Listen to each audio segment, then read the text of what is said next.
Yo. Yes, sir, ladies and gentlemen. It's your boy Gage. And it's Along with the Coop. homie Coop. Yeah. And we are doing another episode of Snackin and Hangin. This episode, MCU or no. Um, so Coop and I we're just kind of discussing a little bit about the state of affairs going on with Marvel and the Marvel Cinematic Universe and property rights and all that kind of stuff. Um, just saw the release of the teaser trailer for the new Deadpool movie.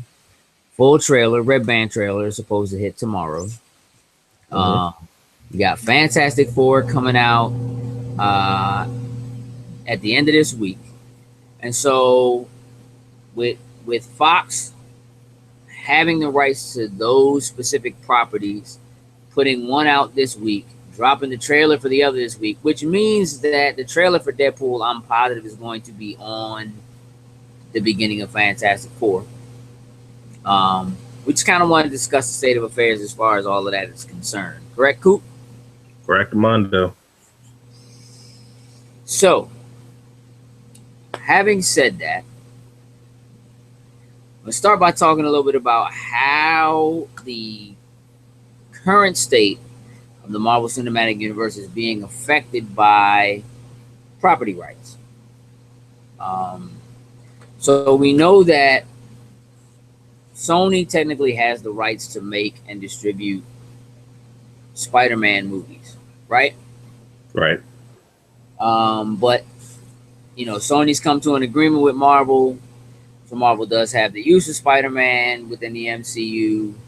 So we know that we will see Spider-Man make his Marvel Cinematic Universe debut in Captain America: Civil War.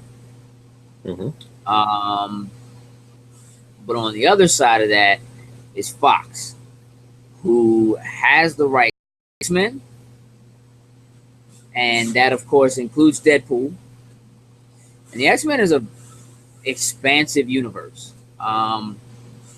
And there are certainly some loopholes and things in there that we're not privy to. We can't necessarily see. Um, but clearly, if they have the rights to use a character like Deadpool, who's not technically an X-Man, but was used in the Wolverine franchise. Obviously, they turned Wolverine into a franchise again with him basically being one of the X-Men. Um, but they used Deadpool within that franchise, now trying to turn that into another franchise. Because obviously, you don't make a movie like Deadpool and not intend to make more than one. I would Exactly. say. Um, so and then Fantastic Four, which more or less is a dead. We had a discussion about this. You guys can go to the YouTube channel and check out the video. But we did a little something about the Fantastic Four and how we feel about the state of the characters and like what needs to be done with those characters and all that kind of stuff. Um, but Fox is not bending at all in terms of giving up their rights to these characters. Um, and so clearly we've had there've been changes that have been made. I mean, look, Quicksilver and Scarlet Witch are both I mean, they're Avengers characters, but they're X-Men characters. I mean, really, I mean, they are the children of the X-Men's main enemy, Magneto. Obviously, in the Marvel Cinematic Universe, Magneto doesn't exist. Right. Quotes. But they're able to use them, and there may be some loopholes and things that they may be working themselves through because the the fact of the matter is there's really no I guess nothing that holds okay these characters are actually the X-Men. In the comic books they rotate all the time, right?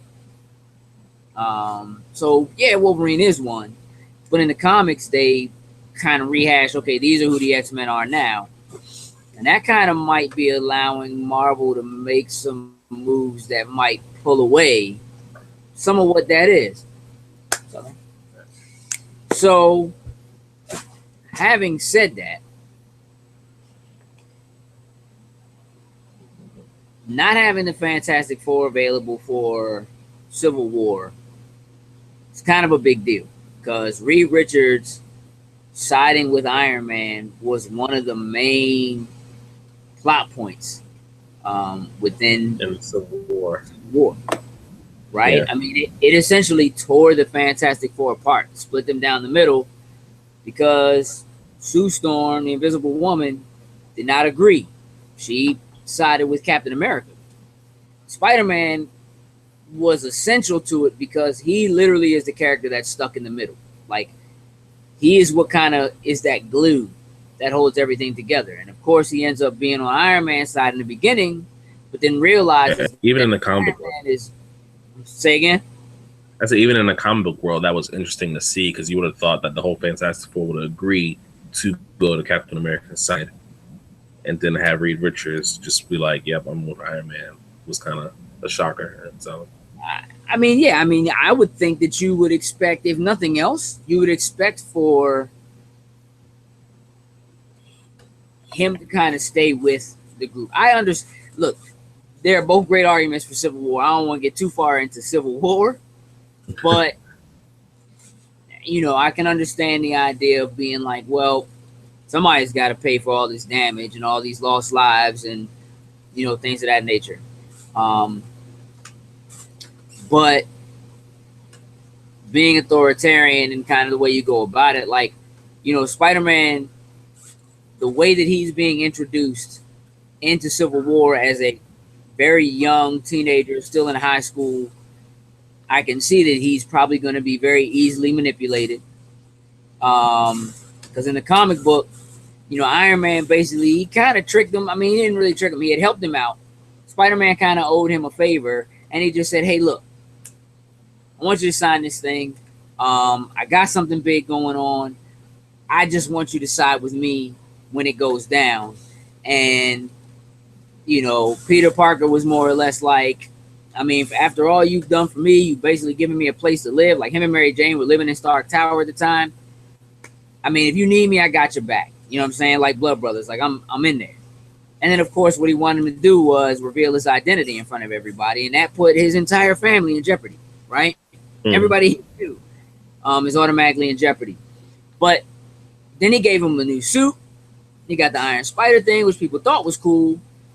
But then you find out along the way that what he was really doing was he was collecting data about Spider-Man and about his powers so that he would be able to, technically, Iron Man doesn't set off Spider-Man's spider senses. So he was integral and necessary for them to get a hold of, I think, to be able to pull off this Captain America Civil War.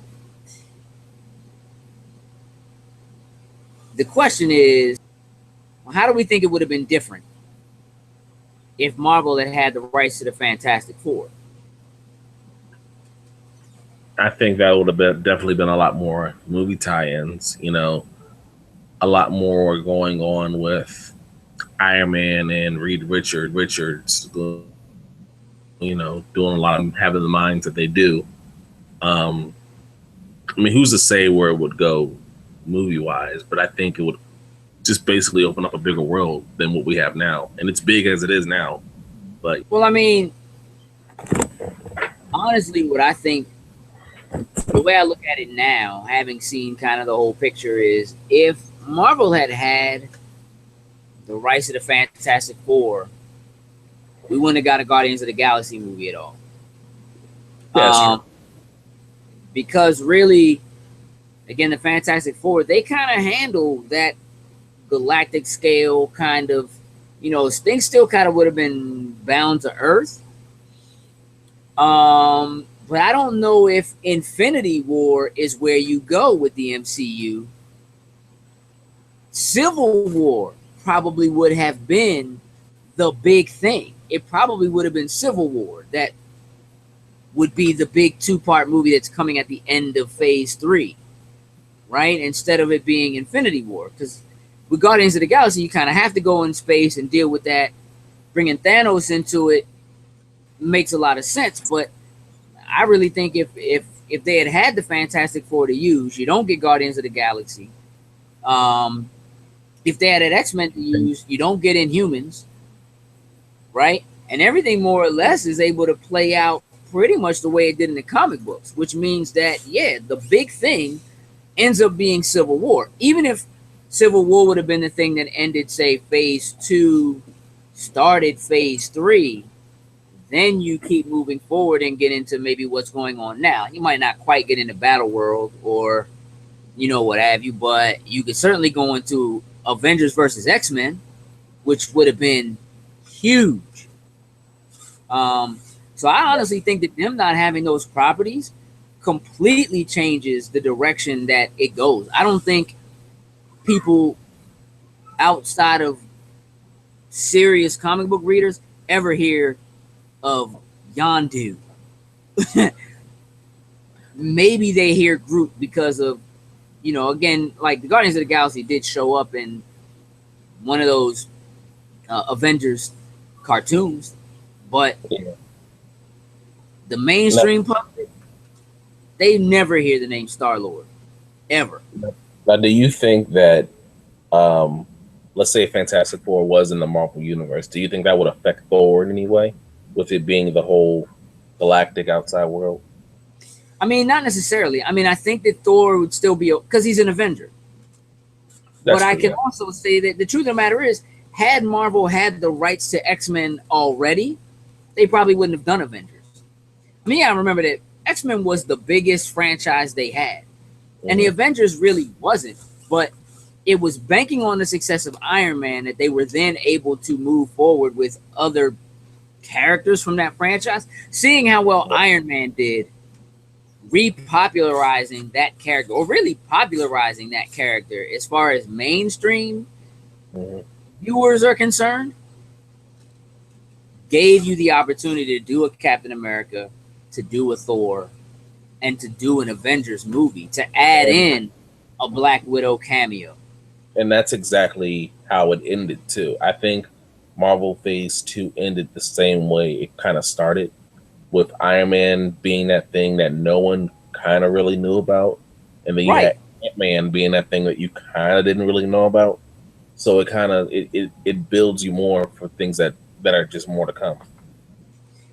Yeah, I mean, I think, again, depending on where it had been, let's say Fox gave up the rights somewhere after the Avengers thing had happened, then again, it might be a little bit different. But had they had the X-Men universe, not even necessarily from the get-go, but let's say they had gotten back control of the X-Men universe before the first Iron Man film came out, or just after the first Iron Man film came out,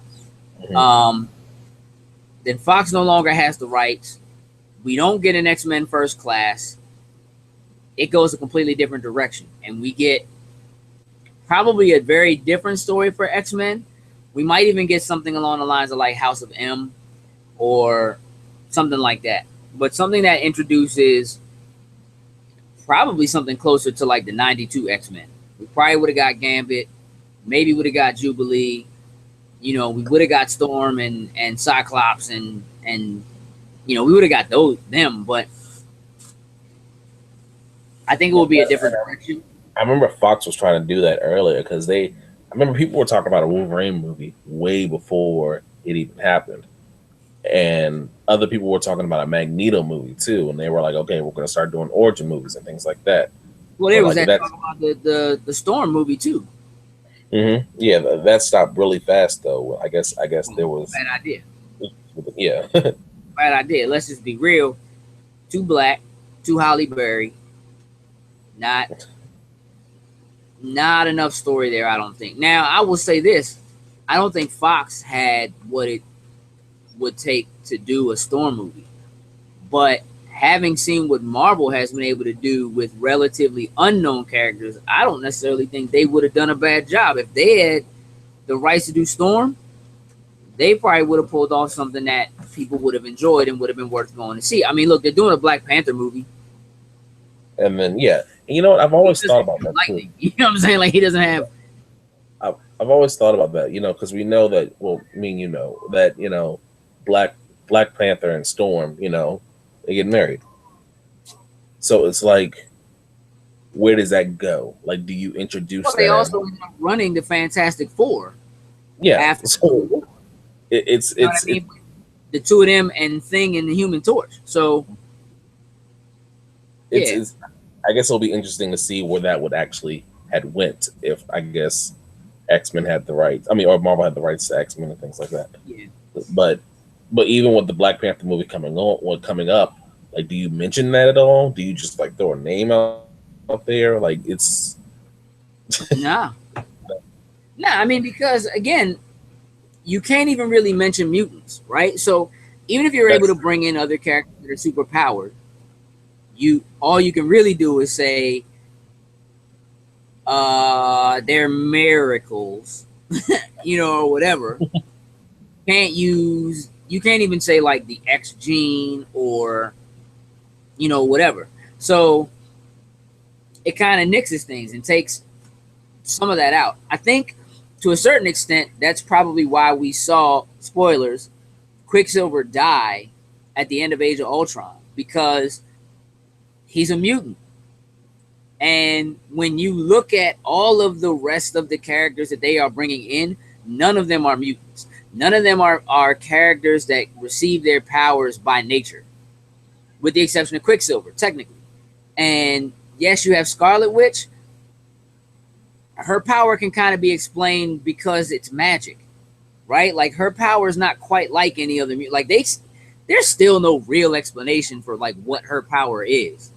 yeah. So I don't know. Like I think it makes sense that you kind of lose that with him. But yeah, I mean, you look at everybody else, Miss Marvel, that just brings in like the Kree and like all of that galactic stuff, all of that far out space travel, Star Trek, Star Wars. Like that's where they are. Like that's what they're able to do with it as it is. And that honestly probably has a lot to do with why the movies are successful. So I think that's worth examining for a second too. It's not that the X-Men movies were not successful, but I think once you get beyond those core characters and you get into like all of these other characters that happen to have these abilities just like they do, I think that the mainstream public is less receptive to that because the mainstream public is ready for science fiction. But comic fiction and science fiction tend to be very different in terms of superpowers and things of that nature. But the scientific, like if you think about TV, for example, in live action TV, the Hulk was successful. Spider Man was, eh, you know what I mean? But like in terms of like Gen 13 or an X-Men live action or whatever like that, nope, not having it. But when you take something that's more sci-fi, add the drama to it and say, well, this guy, he got his powers because of gamma radiation that came from a bomb, and that's why he is who he is. And that, like, for whatever reason, the public is willing to accept that and move on. But when you tell people this dude can just fly, nah, you know what I'm saying? Like, nah, that don't. Which, I mean, look, real talk. We have not seen a successful show that does that. So, Supergirl might be the first one that does that, right? Even if you look at like the DC universe, Arrow is successful. He's Batman with arrows. Let's just be real about it. A Batman TV show is successful. That's true. Smallville was successful because he wasn't Superman yet. That's why that show was successful. Lois and Clark was successful technically, Yeah, but not successful. when it comes to the superhero TV shows, it's like you got to ease people into the uh, to the science fiction of things, because you did have Arrow, which was, I guess, realistic at a point, and you had Gotham. Then they eased you in with the Flash, but you accepted it. It was science But it's fiction. still, but the Flash got his powers in a very, very sci-fi way. It's a comic book way. but it's sci-fi, right? It's science. It's chemicals and lightning, and that's how he got his powers. Let's just be real. Superman is an alien, and the thing about Superman is it's never explored from that aspect. You're just so many people know Superman and know the story of Superman that he might be the exception to the rule where you can kind of get away with it, and you don't really need to do an origin story, which is part of what made Smallville acceptable and popular, because it's all the stuff in between the crash landing and being a baby that can pick up a truck to being the red suit wearing cape having flying all over the place dude. Like, it's all the interesting things that happen in between that, and what's it like to be a teenager and be in high school and be that guy, and how do you deal with things and whatever. They literally tried to Peter Parker.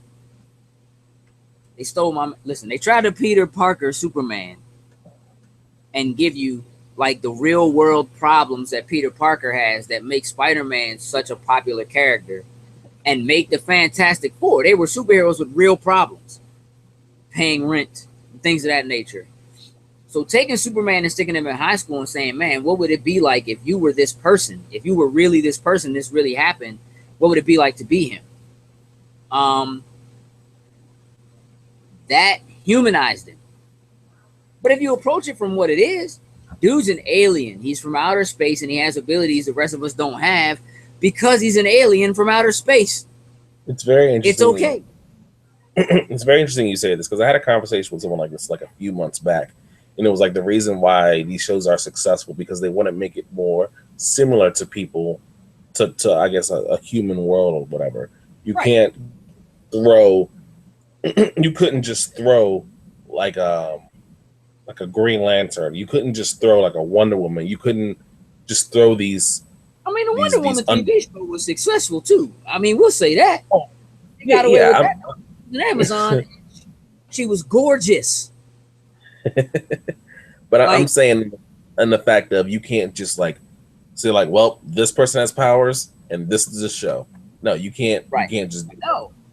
I mean, the other reason why Wonder Woman was successful was because it came along at a time when women were still very, very like underappreciated in terms of cinematic roles, in terms of power, in terms of equality, like Wonder Woman represented women in a very positive, strong way, and so it was good. It was good for TV. Guys tuned into it because it was Linda Carter dressed like Wonder Woman. Women tuned into it because it was Linda Carter being Wonder Woman, and not necessarily the Wonder Woman part of it, but the Diana Prince part of it. Right, that Steve Trevor, being the super military guy that he is, wasn't no Wonder Woman. She was always saving him. Right? So what makes something like this work for the general public tends to be, for whatever reason, people are willing to accept whatever's going on in Star Trek, right?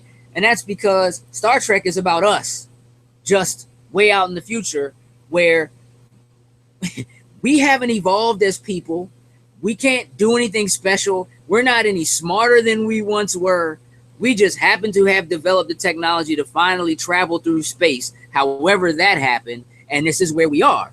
And people are always interested in what are humans going to be doing in the future when they're out in space. And so you throw this, then it's okay to have aliens and things that have powers that you don't understand and things like that. But when you take humans and you give them those abilities, people tend to reject that. So okay, let's bring it back to what is the Marvel Cinematic Universe. Right. It was hard. I guess that Iron Man, when was the first thing that came out, I guess it was a gamble to do something like that then. To an extent, right? I mean, but again, if you're going to do it, what's the easiest way to do it? You pick the character you have that's the most like Batman, because Batman is successful. People see Batman as a regular guy, which he is. He has no power, but he has the money to make certain things happen, and that's who Iron Man is. Yeah, it makes a lot of sense. He's a philanthropist, playboy, right? And that's why it worked. But once you get into that universe, Then you begin to kind of experiment with, okay, well, if we bring Captain America in and we do Captain America's movie, he's still a human guy.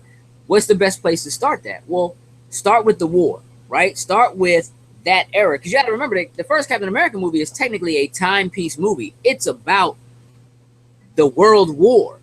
Yeah. So, you're seeing something that is extra and whatever, but you can relate to it because it takes place in a reality that we understand.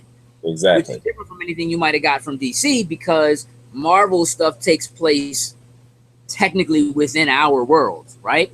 I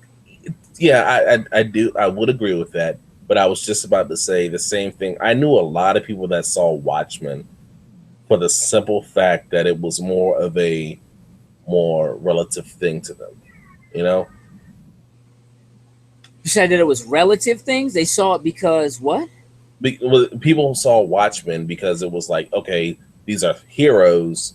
Like, I guess someone would explain it to them. These are heroes, but at the same time, we kind of know of what's going on. This was like where they lost World War II and things like that. So it's more of a realistic situation rather than a supernatural situation, I believe. Right. I mean, again, it's I didn't like yes, they're natural beings, quote unquote, but it's the story itself is based on an alternate reality of our own. Mm-hmm. And that's the world that is the world that Marvel's characters live in. They live in an alternate reality of our own. So even if you take something like my daughter loves Teen Wolf. Teen Wolf is not the Teen Wolf I got when I was growing up. Let's start with that. But Tim used to watch the show takes place technically in an alternate reality for us. It's not fantasy, so to speak. It's more science fiction than it is fantasy, even though they are creatures of fantasy, because it takes place within our realm, but there are these people who are affected by this thing, which isn't very different from mutants, or that there's a reality that says, yep, we think Hitler was trying to make super soldiers, that he was studying people and pulling from people and trying to do things to experiment on people to actually try and create a super soldier. And so the idea of that isn't as far-fetched as like, well, America just beat him to it, right? And he's the only one. And that's, kind of what happens with it. And it's like when that movie ends, it ends on that, oh, well, they found him and now he's in our time. So, wow, right? So the movie was good because it was a war movie. It was a soldier movie. It was a love story, right? Yes, there was the super soldier, superhuman strength thing thrown in. Oh, and by the way, there's a guy whose face is a red skull. But it's not uncommon. Like, you can watch the History Channel and see things about Hitler and the occult and aliens and things like that. So it's like, it doesn't feel as far-fetched. You know what I mean? So it works. So when you look at the state of the MCU, right, that cinematic universe and why it has worked so far, I think those are the things that make it work. That's the reasons why it works. And that's why it's working. Like, now you can have Ant-Man. And it works. And it's good. But now, where do you think that... No, go ahead. I'm sorry. No, go ahead. Now, where do you think that leaves the Fox movies like Deadpool, things like that? So where do you think that starts to come in? So... Because from what I know, people that don't know Deadpool, they still know that it's a popular thing. Because when you mention it to people that do know it, it's like saying Spider-Man nowadays, Yeah. So they know that it's something just as big,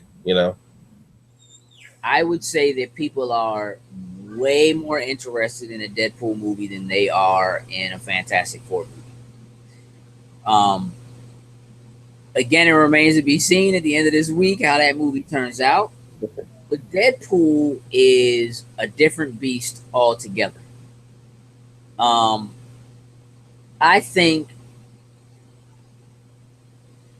one, having Ryan Reynolds play Deadpool is brilliant. Two, how they erase the ridiculous mistakes they made with Deadpool in the Wolverine origin story is going to be important. But it almost looks like that won't even exist anymore.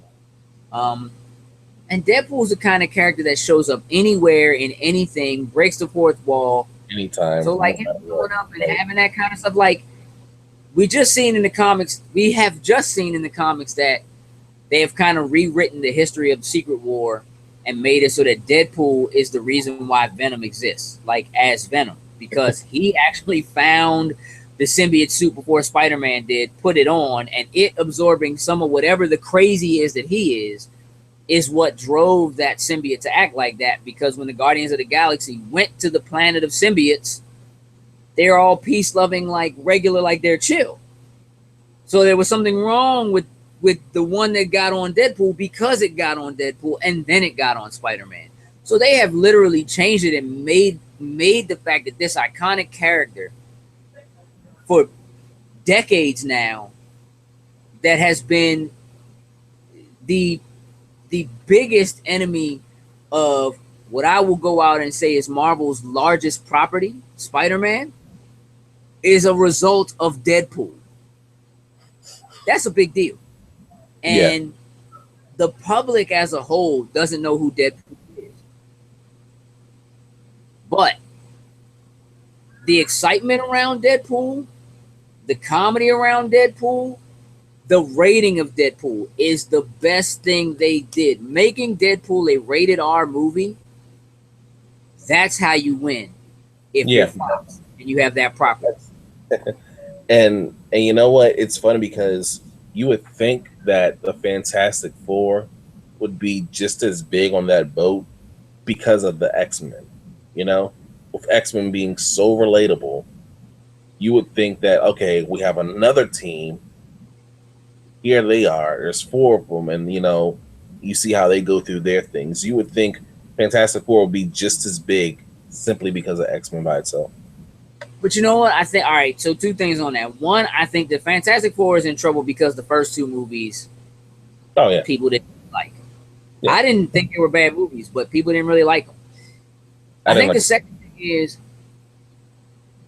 the idea in the 60s of who the everyman was is very different from what the idea of the everyman is now. I think that the X-Men characters are much more relatable in terms of who they are, where they come from, what their struggles are like, and what they're going through, than the idea of a bunch of scientists who are astronauts who end up with powers and now kind of still have regular things to deal with. Because most people don't put themselves in that kind of a boat. Like, they don't see themselves that way. Like, I think the genius that is Reed Richards is overwhelming to the regular viewer compared to the genius that is Beast. Right? And you know what I mean? Like, Professor X isn't a genius. He just has this ability. He's a really smart guy. Like, we get that. All he did was graduate from school with a PhD. He didn't do it at an early age. Like, he wasn't, super young when he did it or whatever. Right. So he didn't do anything more than anybody else who ever gets a PhD did. And he just happens to also have this ability, which means, is he really that smart? Or was he reading minds or whatever? We don't know. Somebody like Mystique, when you have, that's kind of a fish out of water. I don't look like you. It's easy for you to say kind of thing. Like, again, I think those characters are more relatable than the Fantastic Four characters are. That's not to say that the Fantastic Four characters aren't fun or can't be good, or whatever.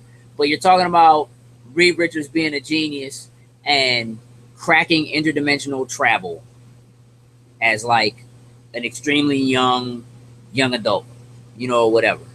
I don't know that people can relate to that quite as well. Coop, how about you? Relate to that? I would definitely agree to this.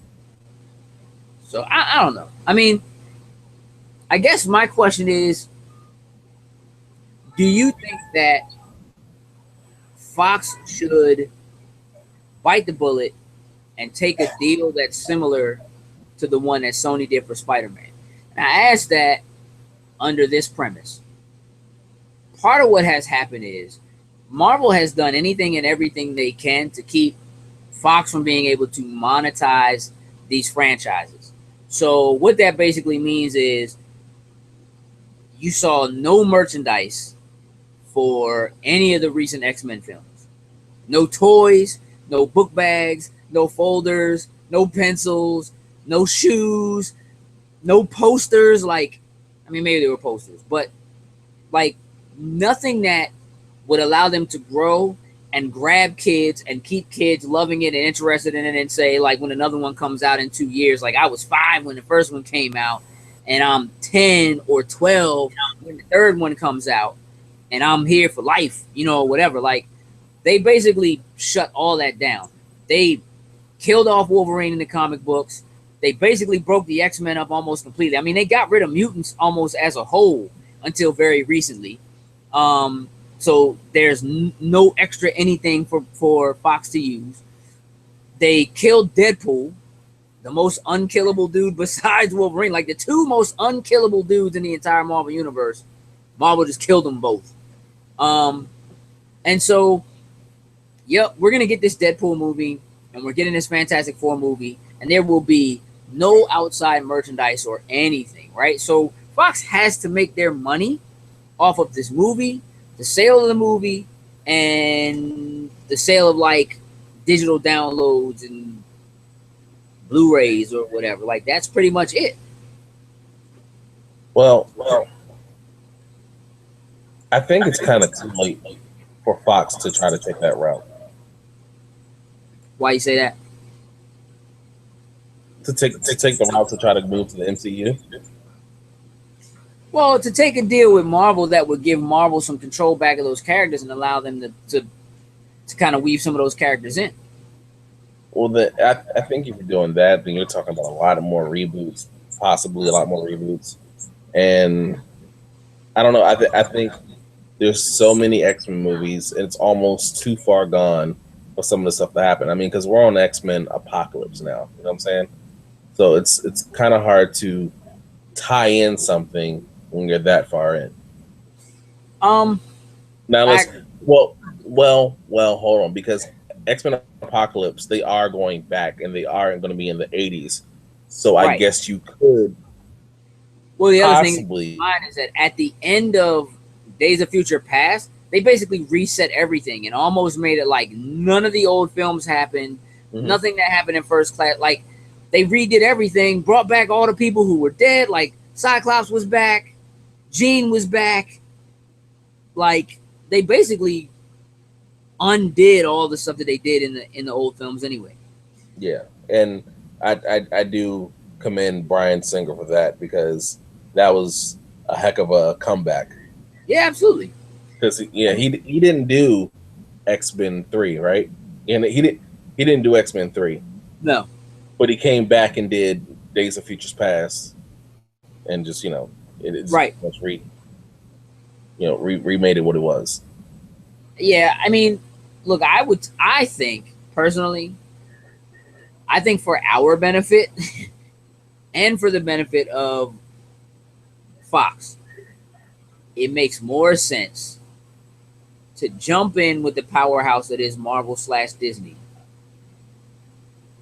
and take the additional money that they can get from, because look, giving Marvel back control over those franchises, not even full control. Again, they do a deal like Sony's deal basically is that they still have the rights to make the movies and do the distribution, but Marvel gets use of him in their movies, use of Spider-Man in their movies, and they get creative say-so over like some of his outfit and that kind of stuff. But Sony still has the rights for distribution for the actual movies and making the movie and that kind of stuff.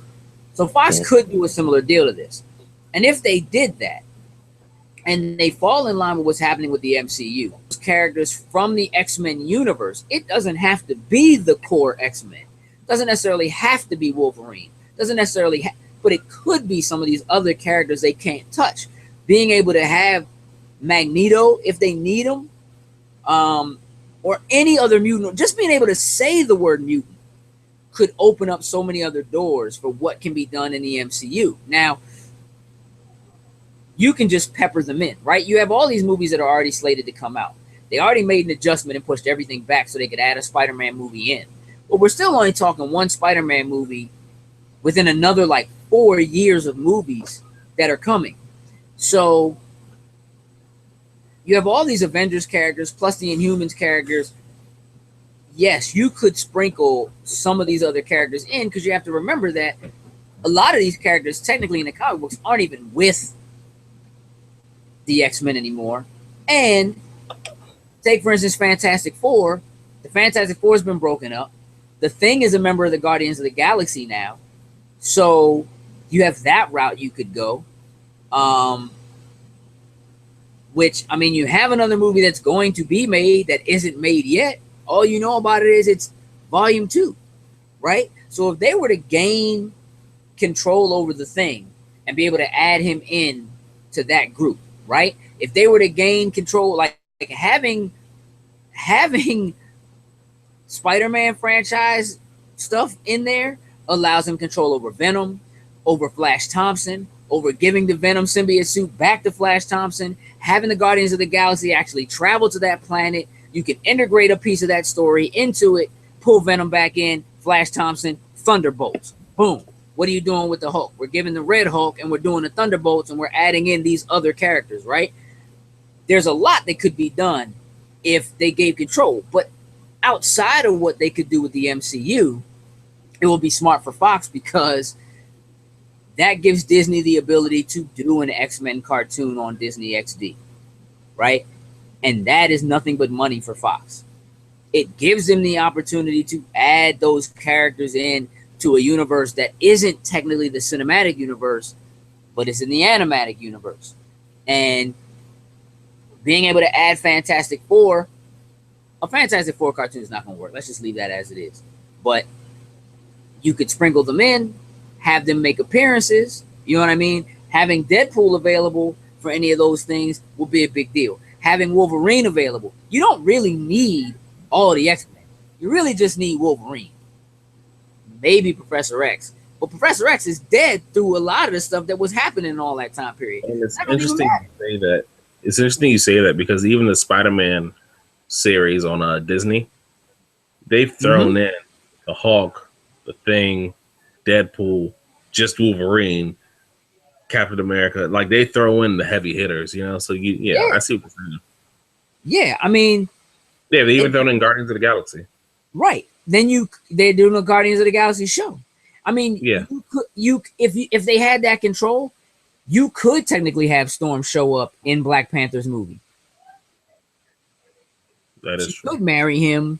They could meet. You know what I mean? Like, it just would open up a lot of things for Marvel.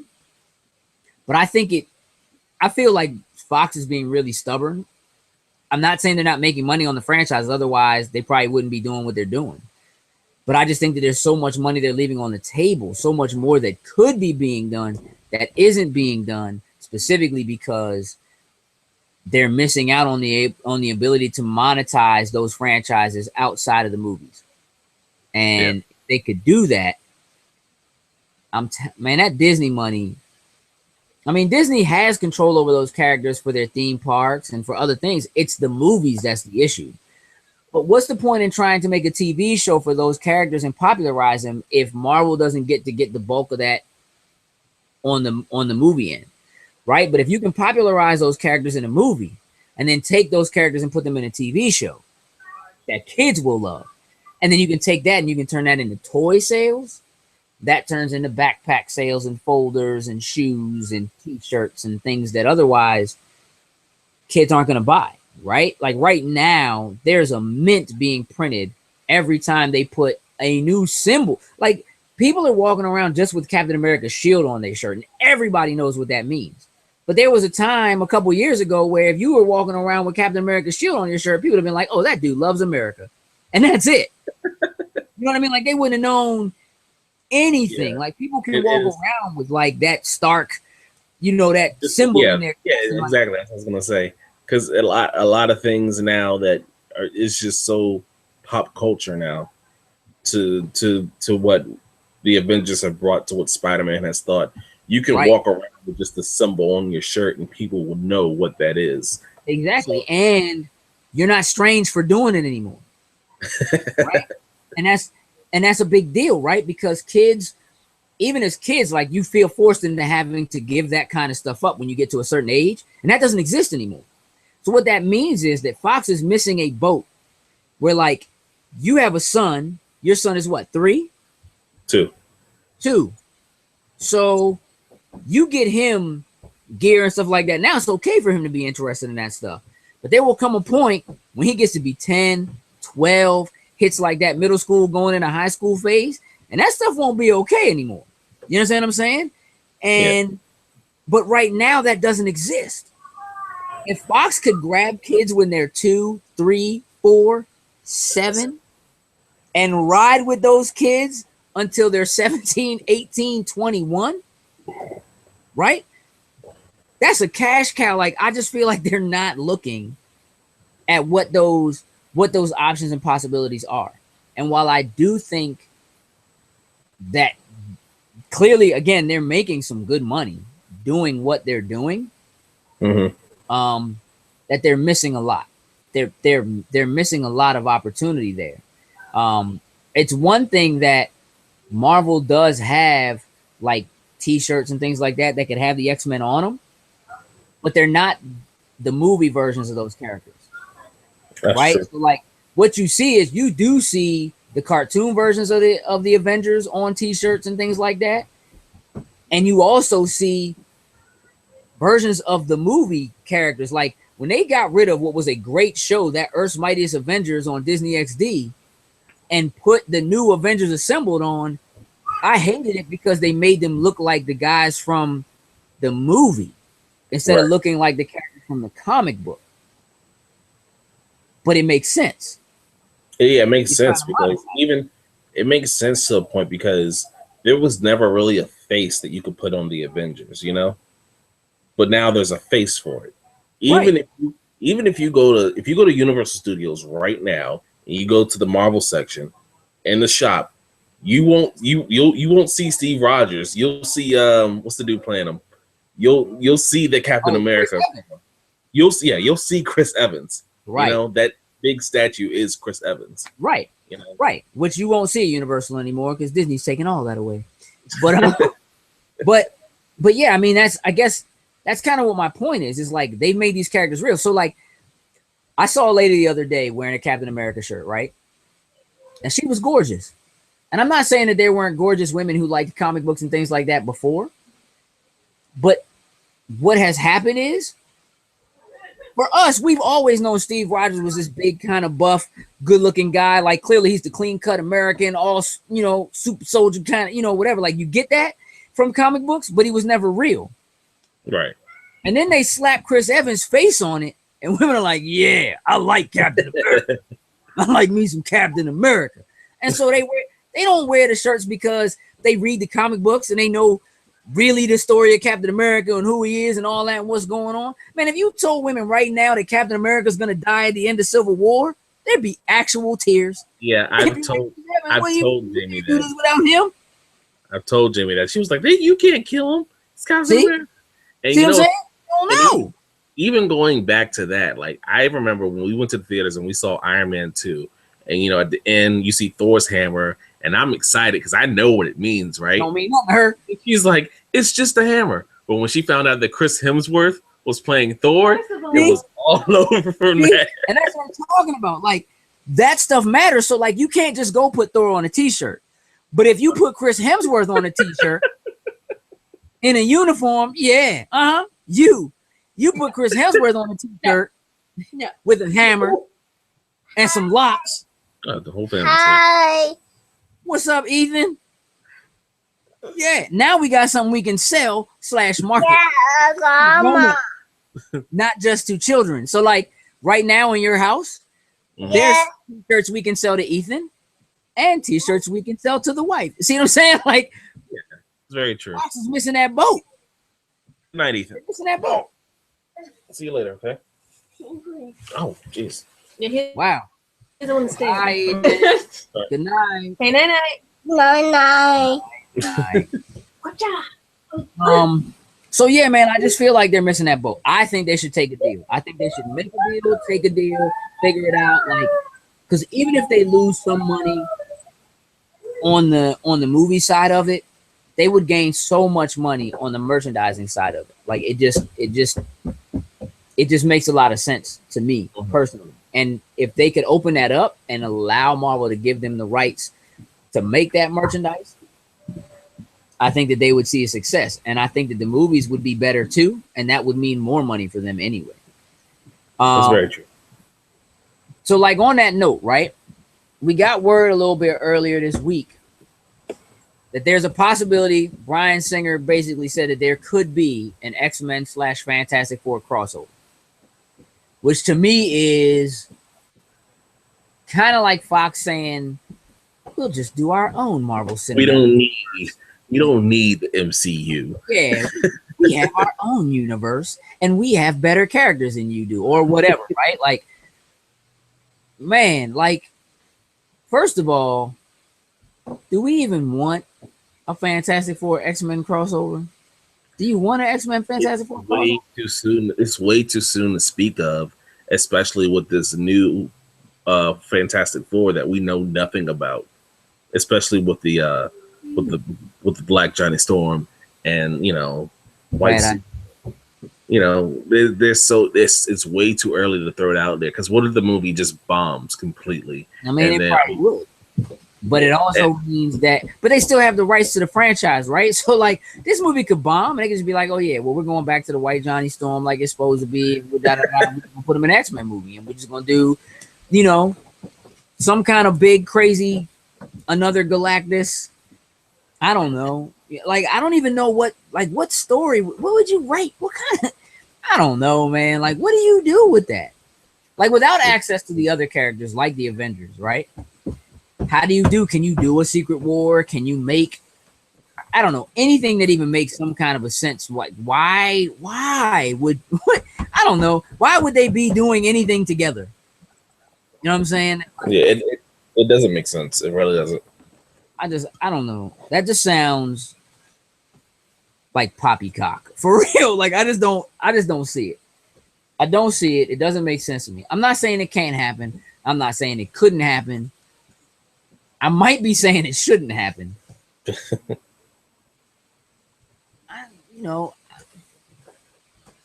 There are a lot of characters in that X-Men universe, like Psylocke, that haven't really been, or Jubilee, that haven't been fleshed out in terms of movies. So there's a lot to do. There's a lot that can be done with those characters without it being the main characters you're used to. I mean, like, maybe the reason why we don't get to see Rogue the way we like to see Rogue is because they don't have access to Ms. Marvel, which is where Rogue gets her power from. That's right? True. And but they tried to throw out that Rogue cut thing, and I mean, that doesn't explain anything, but still. I didn't see the Rogue cut. Did you watch it? Yeah, I actually bought it because I don't have the X-Men movie anyway, so I just bought it. So So my question, did you watch it though? Did you see the stuff that had Rogue in it? Yeah, it wasn't even mainly about Rogue. It was just all another cut in its own. There was It was just the scenes that she had been pulled, because they announced that she was in it. They even had her in the posters and all that, and then they just took her out of the movie. Yeah, but like there were some scenes that had nothing to do with Rogue, just extra scenes they just added in there just to be in there too. Right. But the scenes that had Rogue in it, did they do something that was like, oh, well, she's old now and she does have like ridiculous strength and she can fly? Any of that? No. Nope. And you know why? No access. What happened was pretty much like the part where Wolverine goes crazy because he started to go back into his mind starts to go back, and he cuts Kitty, and Kitty's bleeding. So they're like, well, she's not going to be able to do it. How are we going to do this? Kitty's not going to be able to hold on. And then Bobby's like, well, I know someone. We still got Rogue.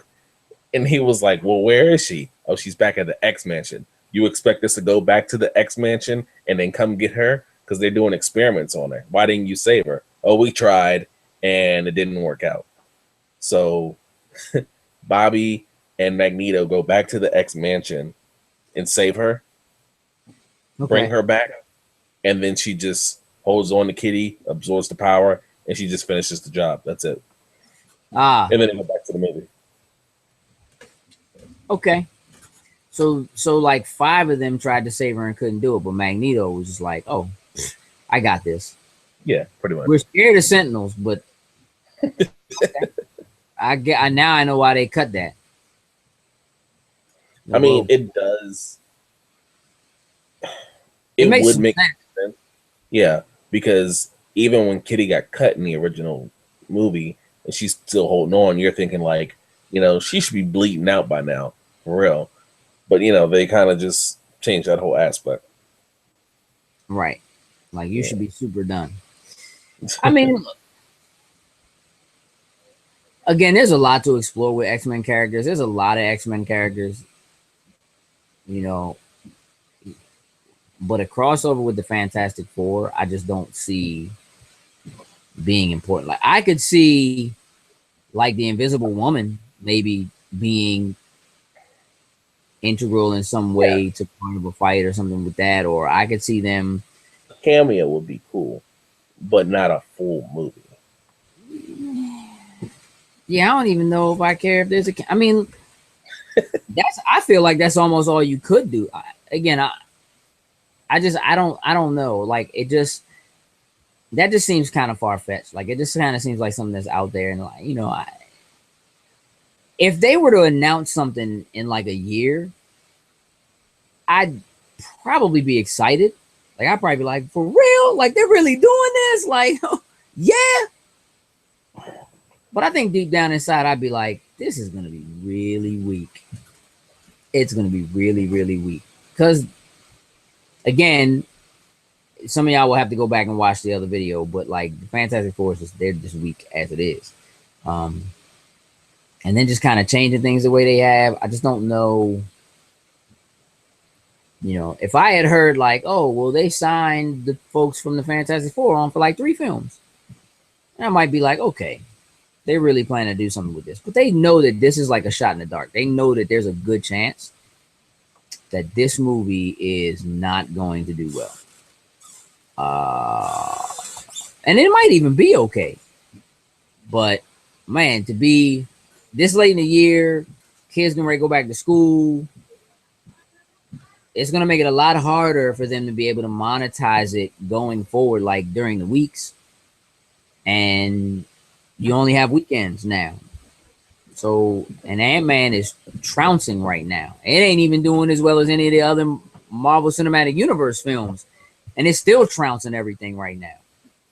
Yeah, so because people are interested. Possible, huh?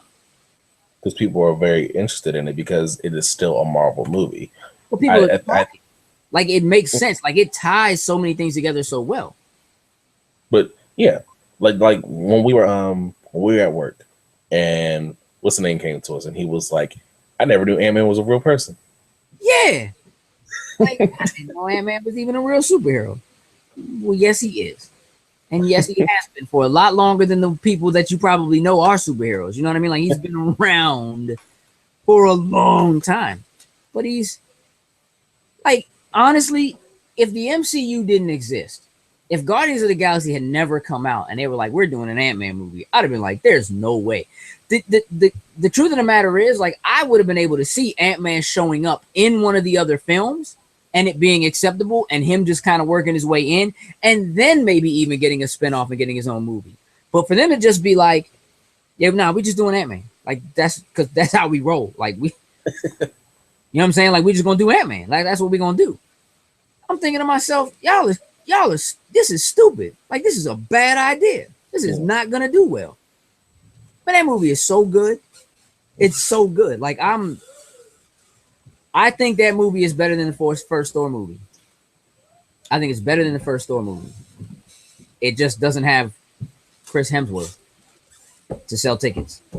It has Paul Rudd, who doesn't sell tickets to women the way that Chris Hemsworth sells tickets. But it's funny enough, people would still see it because it is Paul Rudd, because he is funny. Well, that's the thing. Like, I think this is one of those things where people are kind of on that, like, I mean, I like Paul Rudd. I saw This Is 40, like, but this doesn't really seem like, I don't know. This is like an action thing, and it's Marvel. Like, I don't really see Paul Rudd as a superhero, so that doesn't work for me, right? And then there are people who are, on the other side of it. Like, it doesn't seem like a good idea, even though, like, it is a really good idea, and it works really well. It doesn't seem like it would or like it should. So, I don't know, man. Look, here's my thing. I think Fox needs to give up the ghost, let Marvel have control of their characters back, because I think that they're smart enough to be able to weave those characters into existing films now without upsetting what's already coming. Plus, being able to then integrate that into TV shows like S.H.I.E.L.D., like Agent Carter, could be ridiculous. And that might be a really, really good jumping off point for getting into stuff like that. And I think that doing a crossover would be terrible for Fantastic Four and X-Men. I think the Fantastic Four movie is going to be fluke, but we'll see. I think the Deadpool movie is going to be good. But I really do think that at this point, Fox should do what Sony did, let it go. I would really like to see Marvel and Disney have control over those franchises again. Like, I actually would feel more comfortable with those characters in Marvel and Disney's hands than I do feel with them in Fox's hands. That's just, I have enough confidence after watching them pull off Ant-Man and Guardians of the Galaxy. I have a lot more confidence in Marvel's ability to pull off X-Men and Fantastic Four. For real, I don't care if they don't touch the Fantastic Four at all, but I have much more belief in them being able to pull off the X-Men and do it right and do it well and integrate it in with the characters that are already there into that universe. Than I do. Pretty much how it is. It's like, if you didn't believe in them then, you definitely do now, because no one had any idea what Guardians of the Galaxy was. There was like, it's a cute little fox that can talk, and like, and that's what drew a talking tree, and people came to me and said, "Is this Star Fox?" because of Rocket Raccoon. Like, which is ridiculous. That's so stupid. But I mean, it is what it is, man. Like, they pulled it off, and it was really, really, really, really good. You know what I mean? Like, it was a really good movie. So, it really was. Yeah, man. So, with that said, I think we're gonna wrap it up. I think that was a good little session. Ladies and gentlemen, do us a favor. Hit the like button if you like what we talked about. Hit the subscribe button for us. Please share with your friends. Let them know about Loading Snacks and what we got going on over here. We appreciate all of your support. You can certainly go and follow us at www.loadingsnacks.com, the website. You can follow us on Facebook, Instagram, and Twitter, just at Loading Snacks. I'm Gage. That's the homie Coop. And we're out.